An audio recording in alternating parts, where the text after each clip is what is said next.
और अब बात उत्तर प्रदेश की, जहां पर हलाल सर्टिफिकेशन के फर्जीवाड़े के ऊपर बड़ा एक्शन लिया गया है। लखनऊ के हजरतगंज थाने में एक एफआईआर अब दर्ज की गई है, जिसमें कंपनियों पर फर्जी हलाल सर्टिफिकेशन जारी करने और हलाल सर्टिफिकेशन की आड़ में समाज में नफरत फैलाने और आतंकी गतिविधियों के लिए फंडिंग करने का आरोप लगाया गया है।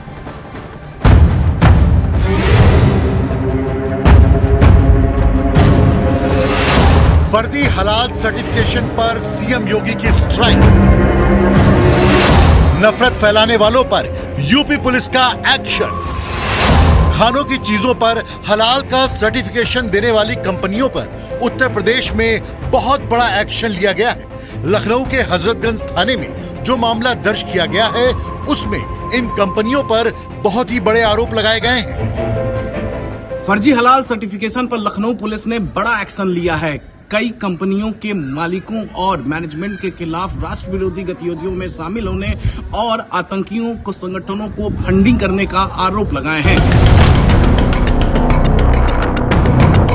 जिन कंपनियों पर आरोप है उनमें शामिल हैं Halal India Private Limited Chennai, Jamiat Ulema Hind Halal Trust Delhi, Halal Council of India Mumbai, Jamiat Ulema Mumbai.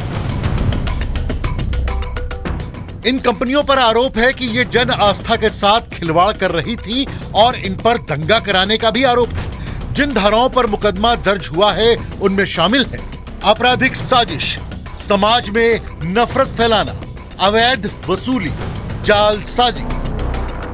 Uttar Pradesh सरकार ने जहां इस पर एक्शन लिया है, तो वहीं अब इस पर सियासत शुरू हो गई है। उत्तर प्रदेश सरकार ने इसको गंभीरता से लिया है। सुसंगत और गंभीर धाराओं में एफआईआर दर्ज की गई है। जो लोग इसमें शामिल हैं, जो संगठन शामिल हैं, यदि वो दोषी पाए गए तो निश्चित रूप से कठोर विधिक कार्रवाई की जाएगी। अगर इस तरीके के धंधे चल रहे हैं, मिलावटी सामान के धंधे चल रहे हैं, फर्जी सर्टिफिकेट के धंधे चल रहे हैं, तो ये उत्तर प्रदेश की सरकार पर बड़ा सवालिया निशान है।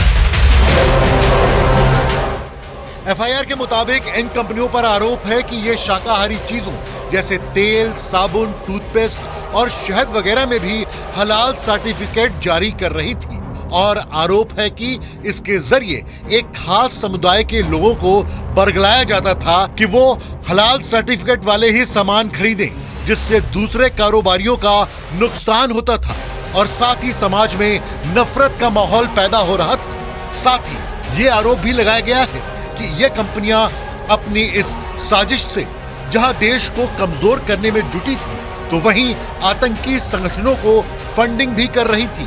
फिलहाल हजरतगंज पुलिस इस मामले की जांच कर रही है। और वहीं इस पूरे मामले में बीजेपी की तरफ से ये साफ किया गया है कि हलाल सर्टिफिकेशन की आड़ में चल रहे गोरख धंधे की शिकायत लगातार मिल रही थी और इसी के ऊपर योगी सरकार ने अब एक्शन लिया है। ये हलाल सर्टिफिकेट करना पूरी तरह से धोखेबाजी है। यह सांप्रदायिक सद्भाव को बिगाड़ने की एक चेष्टा हो सकती है और इसकी जब शिकायतें मिल रही थी तो उत्तर प्रदेश के मुख्यमंत्री योगी आदित्यनाथ जी ने इसका संज्ञान लिया है और संज्ञान लेकर के एक एफआईआर दर्ज कराई है। एफआईआर के आधार पर इसकी जांच होगी कि कौन लोग हैं और किस मंशा के साथ ये हलाल सर्टिफिकेट देने का प्रयास कर रहे थे। क्या इसके पीछे किसी प्रकार का सांप्रदायिक विभाजन उत्पन्न करना है, क्या लोगों की भावनाएं भड़काने का प्रयास है, ये सारी बातें जांच में आएंगी और जांच के आधार पर जो लोग दोषी निकल करके आएंगे उनके खिलाफ ठोस और कठोर कार्रवाई होगी।